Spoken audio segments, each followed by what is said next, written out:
ವಿಧಾನಸೌಧದಲ್ಲೇ ರಾಷ್ಟ್ರೀಯ ಸ್ವಯಂ ಸೇವಕ ಸಂಘದ ಪ್ರಾರ್ಥನೆಯನ್ನ ಹೇಳಿದ್ದಾರೆ ಅವರು.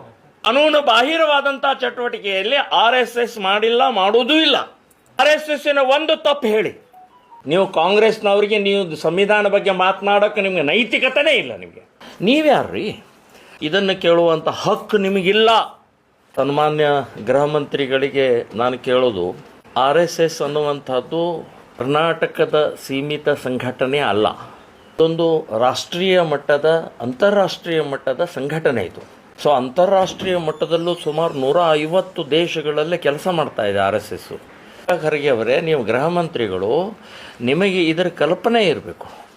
ನಾನು ಯಾರಿಗೆ ಪತ್ರ ಬರ್ತೇನೆ, ಯಾರಿಗೆ ನೋಂದಣಿ ಆಗಬೇಕು, ರಿಜಿಸ್ಟರ್ ಆಗಬೇಕು ಅಂತ ಹೇಳ್ತಾ ಇದ್ದೀನಿ ಅಂತ ಅನ್ನುವಂಥದ್ದು, ಇದನ್ನು ಕೇಳಬೇಕಾಗಿದ್ದು ಕೇಂದ್ರ ಸರ್ಕಾರ ಕೇಳಬೇಕು. ನಿಮ್ದು ಯಾಕಾಗಿಲ್ಲ ಅಂತನ್ನುವಂಥ, ಅಥವಾ ಕೇಂದ್ರ ಸರ್ಕಾರ ಸ್ಪಷ್ಟೀಕರಣ ಕೇಳಬೇಕು.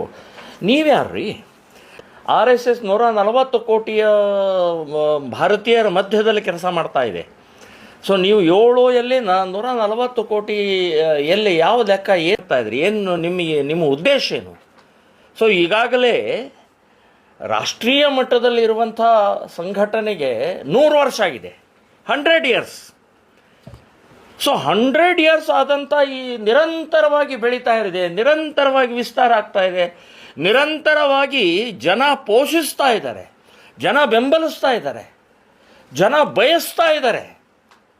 ಇವತ್ತು ನನ್ನ ಮಗ RSSಗೆ ಹೋಗ್ಬೇಕು, ನಾವು RSS ಸೇರ್ಕೊಳ್ಬೇಕು ಅಂತನ್ನುವಂಥದ್ದು ವಾತಾವರಣ ಇದೆ.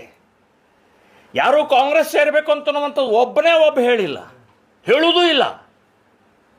ಸೊ ಇಂಥ ವಿಚಿತ್ರವಾದಂಥ ಮಾನಸಿಕತೆ ಇವತ್ತು ನೀವು ಗೃಹ ಮಂತ್ರಿಗಳು ಮಾಡ್ತಾ ಇರುವಂಥದ್ದು.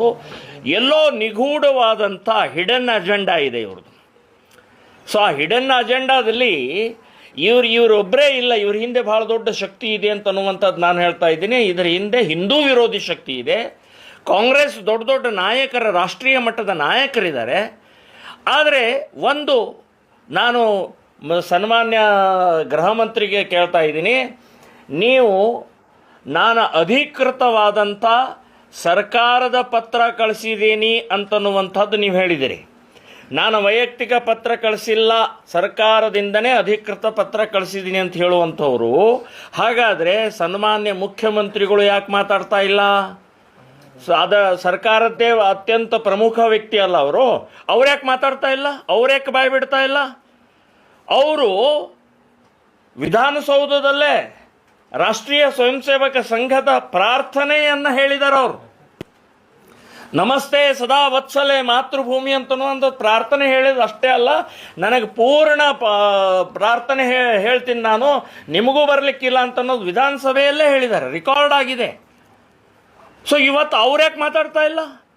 ಅವ್ರಿಗೆ ಬೇಕಾಗಿದ್ದ ನಮಸ್ತೆ ಸದಾ ವತ್ಸಲೆ ನಿಮಗೇನ ಮಾಡ್ತಾ ಇದೆ ತೊಂದರೆ? ಮತ್ತು RSS 100 ವರ್ಷದಿಂದ ಕೆಲಸ ಮಾಡ್ತಾ ಇರುವಂಥ ಸಂಸ್ಥೆ, ಒಳಗಡೆ ಇದ್ದಂಥವ್ರಿಗೆ ಏನಾದರೂ ಅಕಸ್ಮಾತ್ ಸಮಸ್ಯೆ ಇದ್ದರೆ ಅವರು ಪ್ರಶ್ನೆ ಮಾಡ್ಬೋದು. RSS ನೀವು ಹೊರಗಡೆ ಇದ್ದುಕೊಂಡು ಇವತ್ತು ನೀವು RSS ಬಗ್ಗೆ ಮಾತನಾಡುವಂಥದ್ದು ನಿಮಗೆ ಶೋಭೆ ತರುವಂಥದ್ದಲ್ಲ. ಕೇಳಬಹುದು, ಕೇಳಿ ನೀವು. ಆದರೆ ಅಧಿಕೃತವಾದಂಥ ಇದು ಅಂತನ್ನುವಂಥದ್ದು ರಾಷ್ಟ್ರೀಯ ಮಟ್ಟದ್ದಿರುವುದು. ನೀವು ಒಂದು ಸಣ್ಣ ರಾಜ್ಯದ ಒಂದು ಗೃಹ ಮಂತ್ರಿಗಳು ಆದಂಥವರು ಇದನ್ನು ಕೇಳುವಂಥ ಹಕ್ಕು ನಿಮಗಿಲ್ಲ ಅಂತನ್ನುವಂಥದ್ದು ಹೇಳ್ತಾ ಇದ್ದೀನಿ. ಮತ್ತು ಇದರಲ್ಲಿ ಭಾಳ ಸ್ಪಷ್ಟವಾಗಿ ಸಂವಿಧಾನ ಭಾಳ ದೊಡ್ಡದು, ಇವರು ಸಂವಿಧಾನ ಅಂತ ಹೇಳುವಂಥವ್ರು 75ರಲ್ಲಿ ನೀವು ಸಂವಿಧಾನವನ್ನು ಹೇಗೆ ಧೂಳಿಪಟ ಮಾಡಿದಿರಿ, ಹೇಗೆ ಅದನ್ನು ಕಸದ ಡಬ್ಬಾಕಿ ಎಸೆದ್ರಿ. ನೀವು ಕಾಂಗ್ರೆಸ್ನವರಿಗೆ ನೀವು ಸಂವಿಧಾನ ಬಗ್ಗೆ ಮಾತನಾಡೋಕ್ಕೆ ನಿಮಗೆ ನೈತಿಕತೆನೇ ಇಲ್ಲ. ಸಂವಿಧಾನ ಉಲ್ಲಂಘಿಸಿ, ಸಂವಿಧಾನವನ್ನು ಸಾಕಷ್ಟು ರೀತಿ ಡಾಕ್ಟರ್ ಅಂಬೇಡ್ಕರ್ ಅವರಿಗೆ ಅಪಮಾನ ಮಾಡಿ ಇವತ್ತು ಸಂವಿಧಾನ ಬಗ್ಗೆ ಮಾತನಾಡುವಂಥದ್ದು ನೈತಿಕತೆ ಇಲ್ಲ ಅಂತನ್ನುವಂಥದ್ದು ಹೇಳ್ತಾನೆ. ಅದೇ ಸಂವಿಧಾನದಲ್ಲೇ 19(1) ಇದು ಆರ್ಟಿಕಲ್ ಹೇಳುತ್ತೆ, ನೋಂದಾವಣೆ ಮಾಡದೆ ಯಾವುದೇ ಮೂಲೆಯಲ್ಲಿ ಸಂಘ ಸಂಸ್ಥೆಗಳನ್ನು ನೀವು ಚಟುವಟಿಕೆ ಮಾಡಬಹುದು ಅನ್ನುವಂಥ ಬಹಳ ಸ್ಪಷ್ಟವಾಗಿ RSSನ ಒಂದು ತಪ್ಪು ಹೇಳಿ, ಒಂದೇ ಒಂದು ತಪ್ಪು ಹೇಳಿ. ಏನೂ ತಪ್ಪು ಮಾಡಿಲ್ಲ, 100 ವರ್ಷ ಆಯ್ತು. ಸೊ ಯಾವುದೇ ರೀತಿಯ ಭಯೋತ್ಪಾದನೆಗೆ ಚಟುವಟಿಕೆ ಆಗಲಿ ಅಥವಾ ನಿಮ್ಮ ಕಾನೂನು ಬಾಹಿರವಾದಂಥ ಚಟುವಟಿಕೆಯಲ್ಲಿ RSS ಮಾಡಿಲ್ಲ, ಮಾಡುವುದೂ ಇಲ್ಲ. ನಿಮ್ಮ ಚಿತ್ತಾಪುರ ಕ್ಷೇತ್ರದಲ್ಲಿ ಆ ಪಥಸಂಚಲನವನ್ನು ಬ್ಯಾನ್ ಮಾಡಿ ಕೋರ್ಟ್ನಿಂದ ನಿಮಗೆ ಮುಖಭಂಗ ಆಗಿದೆ, ಕೈ ಸುಟ್ಕೊಂಡಿದ್ದೀರಿ ನೀವು, ಅಪಮಾನ ಆಗಿದೆ ನಿಮಗೆ. RSSನೇ ನೀವು ಟಾರ್ಗೆಟ್ ಮಾಡ್ತಾ ಇರುವಂಥದ್ದು ಸರಿಯಲ್ಲ. ಇದರ ಹಿಂದೆ ನೀವು ವೋಟ್ ಬ್ಯಾಂಕ್ ಅಥವಾ ಪ್ರಚಾರ ಅಥವಾ ನಿಮ್ಮ ಸೊಕ್ಕಿನ ವರ್ತನೆ, ನಿಮಗೆ ಗೃಹ ಇಲಾಖೆಯ ಮದ ಏರಿದೆ ಅಂತನ್ನುವಂಥದ್ದು ನಾನು ಹೇಳಬೇಕಾಗತ್ತೆ.